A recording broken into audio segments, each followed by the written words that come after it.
Greetings and welcome to this edition of Positronic. I'm Barry P. Cook, and I'm here with some video for you that I think is pretty exclusive. I was able to attend the New York screening of the first episode of Star Trek Picard Season 3, and the main cast was in attendance, and they gave a little Q&A, a little talk after the screening. Now, the video is a little fuzzy because we weren't supposed to be recording, but I had like a nannycam, spy cam, body cam, undercover situation going on, so I recorded a bunch of it before I had to leave and catch my train back. So check it out, and of course check out my video about my impressions of the first episode. Please give a warm New York City welcome and 92 NY welcome to Michael Dorn.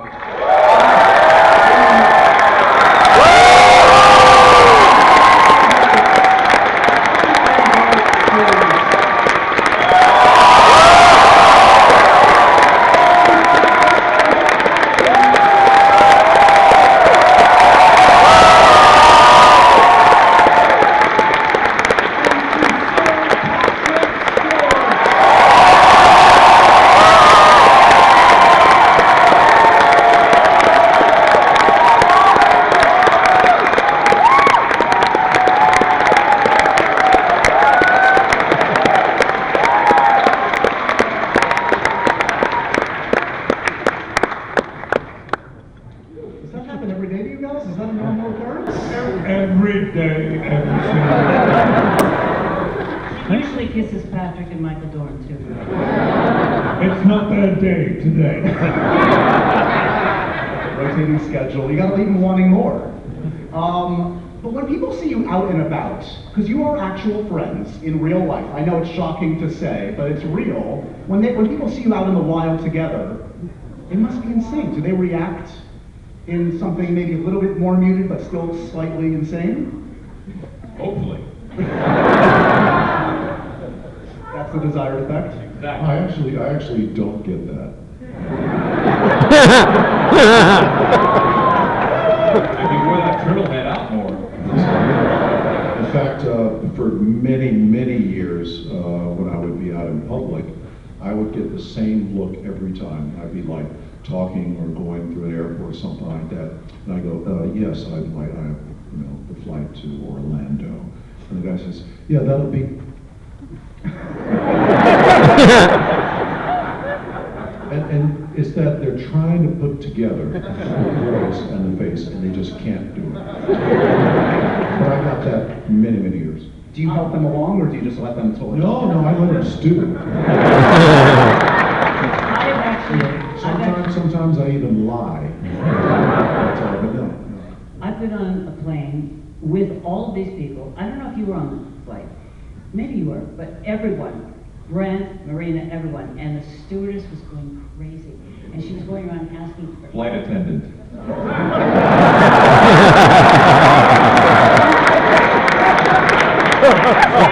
Stand humbled and corrected. Flight attendant, who was so gorgeous. No, I'm kidding. She was asking for all of their autographs, and I'm sitting right next to Brent. We're all in different seats, and she comes up, and I'm smiling, and she hands it over to Brent. She said, "Can I get your autograph?" And he signs, and then she asks for it back, and then Brent says, "Well, wait a minute, don't you want hers?" And she said, "Oh, okay, Mrs. Spiner, sure." So I signed it. I said, "Love you, Mrs. Spiner."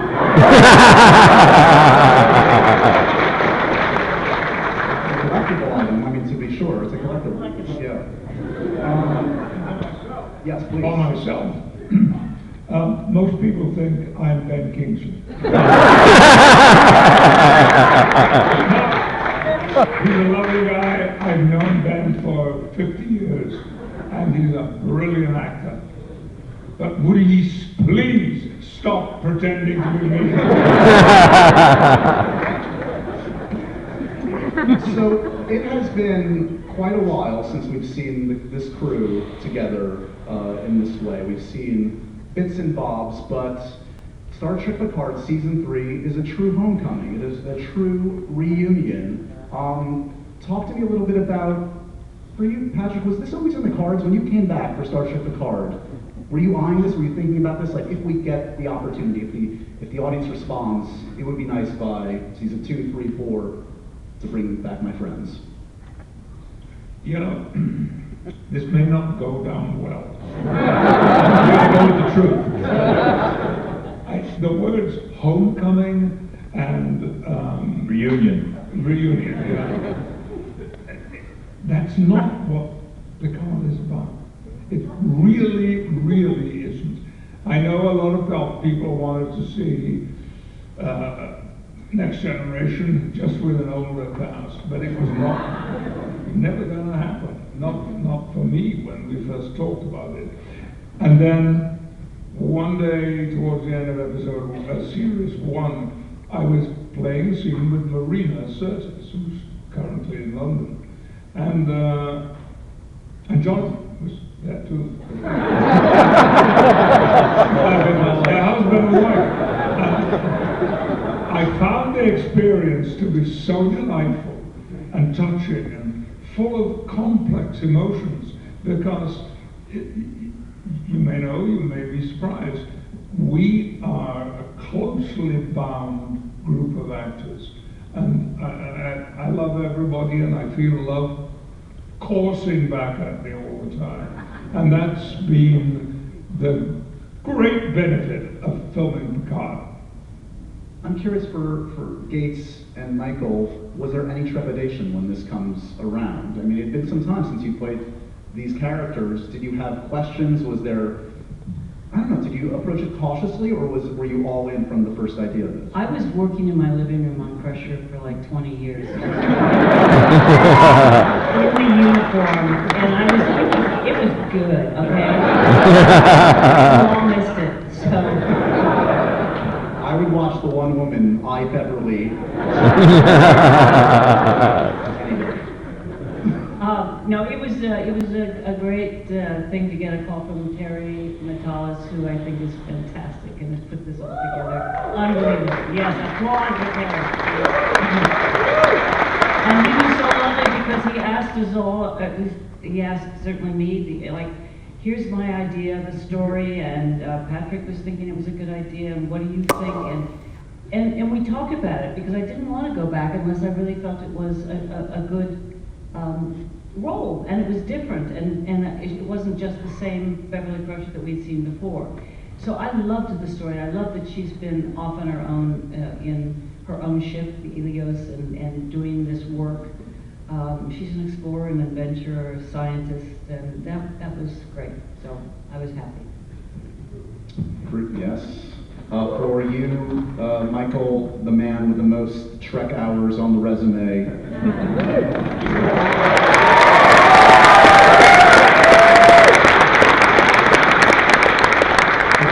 180 episodes. 180 episodes.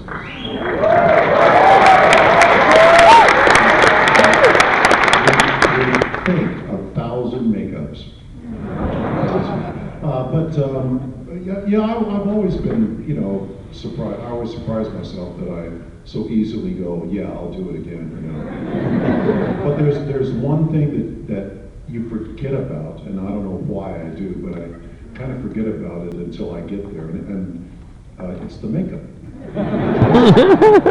You just go, wow, and I want to make this as short as possible. It's like getting a call from an old girlfriend who says, hey, Michael, hi, this is Mary. Oh, hello, Mary, how are you doing? Oh, I've been thinking about you so much. I'd really love to see you again. We had such a good time. And you go, yeah, she was really nice. We had a good time, a lot of lovely things, and yeah, I'll have dinner with you. And then halfway through dinner,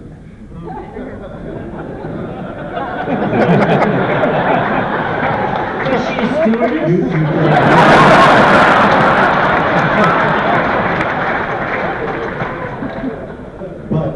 But it was same thing. They made it very, very easy to come back because they incorporated stuff that we thought and stuff. I thought and stuff that they had in mind, and it was a fairly easy transition. Okay, let's go back to the innocent times in 1987.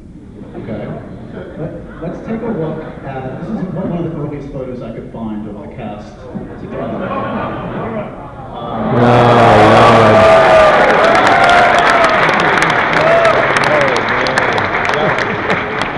So looking in your brains in that moment, what did you know what you gotten yourself into?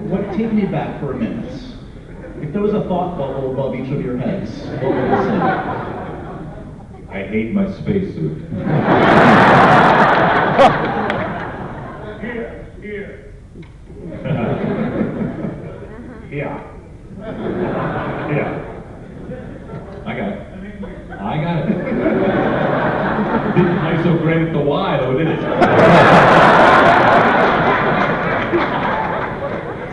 Well, speaking of laughter on the set, when did you guys relax? When did laughter start to actually enter the equation? Like, was it tense right from the start, or insane right from the start? The vibe of. You want to take that one, Patrick? Insane, yes, I think so. You may have had this before, but my first day was not the day one of shooting, which rather disappointed me. I thought as a captain I should have been in the first day. 7 years later, I was in the last day of shooting.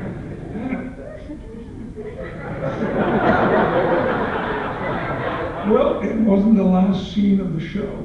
It was an earlier scene. It was with this guy, Q,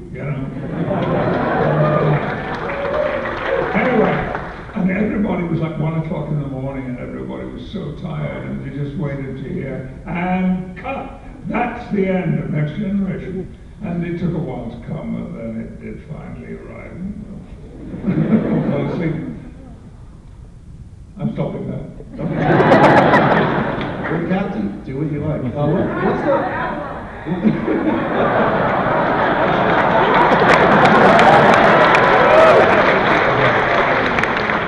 What's the line? Retired.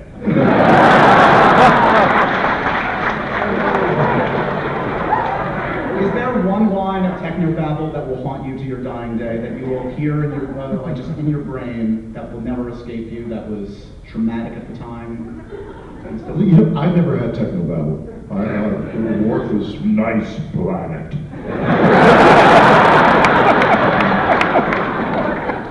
But there is one thing that always tickled me out of everything, and I don't know if you guys know this, but Patrick talking Klingon.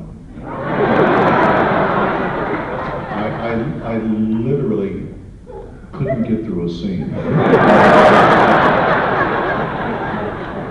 I'm surprised to hear that. He was deadly serious. He was really, but he just, when he said it, I just lost it. And there was one where he said, oh God, I can't say the line. You got to say, "Jag me, Jag." And I went, But Michael, what you don't seem to understand is that was not an accident or the best I could do. It was deliberate. I was dealing with an alien accent. And yeah, I could speak it fluently. But emotionally, intellectually,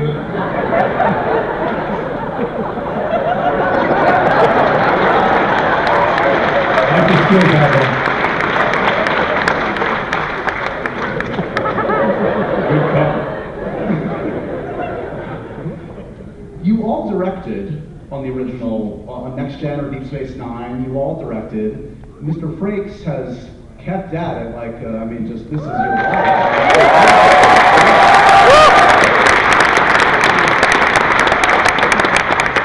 Was it an adjustment when fellow actors were directing each other? Was that could be a little unusual, a little touchy, or was it smooth sailing for you, Jonathan? Do you remember when you started to direct your fellow actors? I remember it as it was yesterday.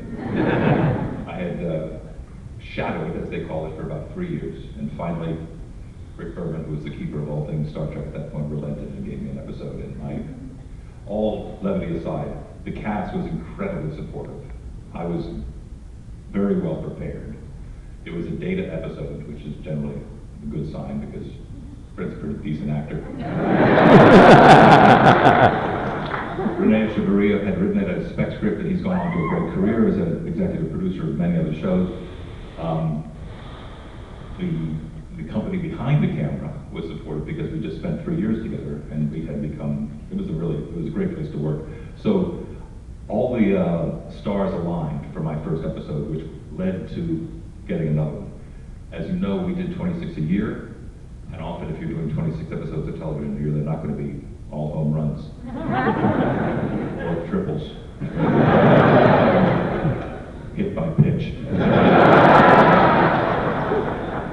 Pitches and catches, by the way, on Thursday for all you guys. So it was, I was blessed and continue to be by having the opportunity to do this job. Gates, when you think back to the time on Next Gen and the films, I mean, look, I think we can all agree, Crusher was underserved. Crusher did not get. So I was in those films?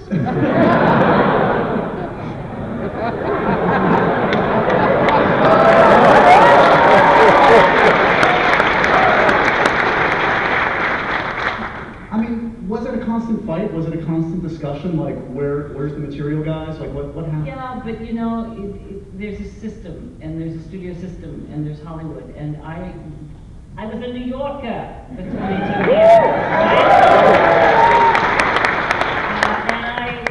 And I really was clueless, basically, when I got out there. So I didn't understand that, there's ways of doing things, there's politics, and you don't always get what you want, that's for sure, So, yeah, I was disappointed in my roles in the films. I felt it was a character I really didn't think was Crusher.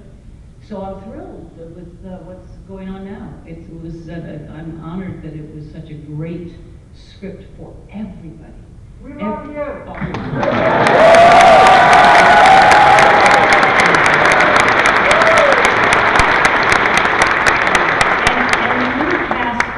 In this season, people who I had never worked with are fabulous. I really loved every choice of actor, other than Michael Dorn, but no, they're all fantastic. Has the tech changed that much? Are you guys still kind of like pushing back and forth when the ship is hit? I'd like to. I don't know if I like your tone. You see, Yeah. we worked on that ship. Let me say that they had tried for I don't know how many movies to replicate that. They had, $200,000 worth of hydraulics and things are going, and we're gonna they took the bridge and put it on gimbals to try to land. And in the end, they said, forget that. Can you guys do that? So we had a couple rules. We would ask, after we had conferred as a company, we'd ask the director, what do you want? Between a 1 and a 10. That was the level of shake. If anything was over an 8, somebody had to fall. I think it's a good time to share a little anecdote. If you will, we're on the bridge, Sir Patrick's in the middle. I'm over here to his right. Marina's over here to the left. Down in front, we've got LeVar and Brent, and we're shaking. Patrick's in a seat that is, by the way, ergonomically designed to his ass, or lack of that. He's extremely comfortable sitting in his seat. Not sitting where Gates is, and Patrick's grumbling. And it's all Johnny. 25 years in the Royal Shakespeare Company.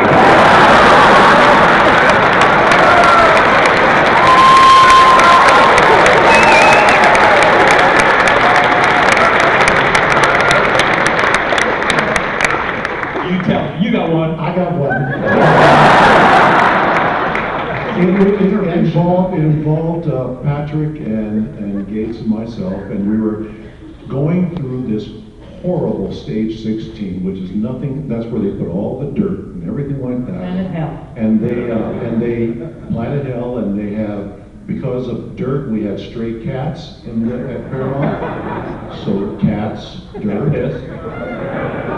And so we're crawling through just all of this stuff and into little caves that they did, and the end of one day we are covered in this stuff, and we're tired, and it's late, and I look over, and there's Patrick, and we look at each other, and we just started chuckling, and just kind of laughing, but it wasn't that sort of, oh wow, we were laughing like, oh my God, like oh, and I looked at Patrick and I said, Patrick, what are you laughing at? And he goes, I don't know how I got here.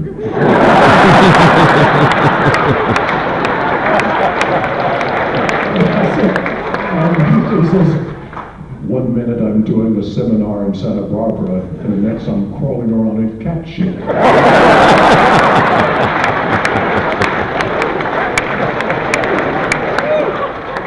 Better villain.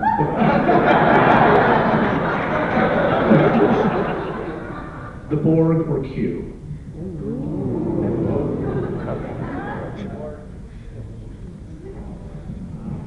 I think definitely the Borg.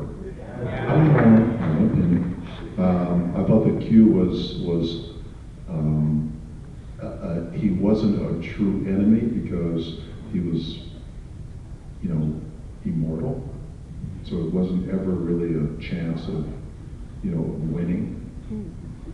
Where the Borg, they have their weaknesses, and so I think that they're a better enemy.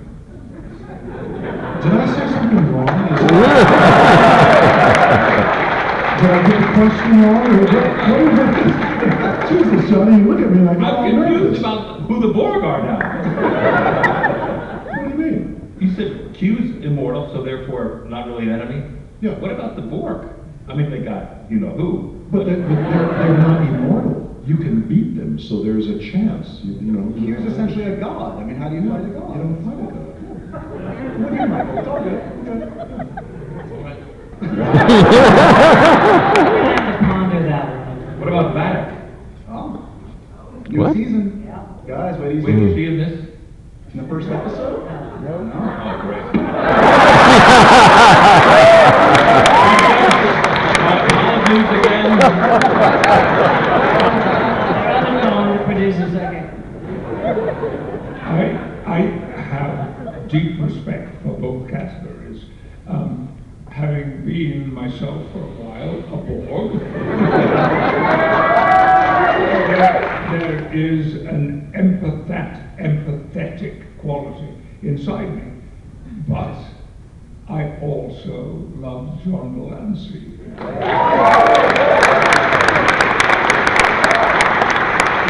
He raised the stakes every time you played a scene with him, and he's a wonderful man and a just astonishing actor. However, what you missed out were the Ferengi. They're my guys. Next time I come around, I'm gonna be a Ferengi.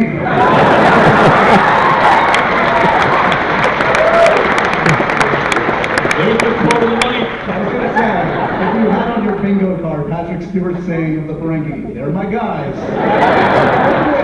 Yeah.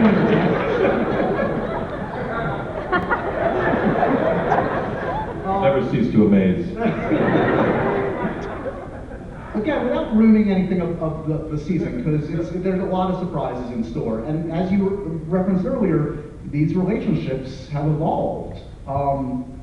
Riker and Picard have a much different kind of dynamic that we're going to see. More contentious, we can say. What was it like to play out what these folks haven't quite seen yet, which is new territory for Riker and Picard? It was a pleasure. Roddenberry, as you probably know, discouraged the idea of conflict in the bridge family, in the family of the ship, which was inherently the opposite of what makes good drama, as we all know. So Gene's vision of the future was clearly much more peaceful and without confrontation. What we moved on to, not only the characters, but the actors are now 20 years older than the last time we saw them. Picard is no longer in Starfleet. Riker's got huge family issues that had changed the dynamic. And the writers had pitched to Patrick and me the idea of this sort of Butch and Sundance, but in conflict. So the characters have always been like brothers and friends, but very rarely disagree, or their points of view are very rarely opposed. I think what we got to do in this season together, at least my feeling is, was as interesting or as exciting as any of the scenes that we played prior. And again, as you mentioned, you look into Patrick's eyes and you get into the scene with him, and you know you're in good hands. And that was, that's how I felt.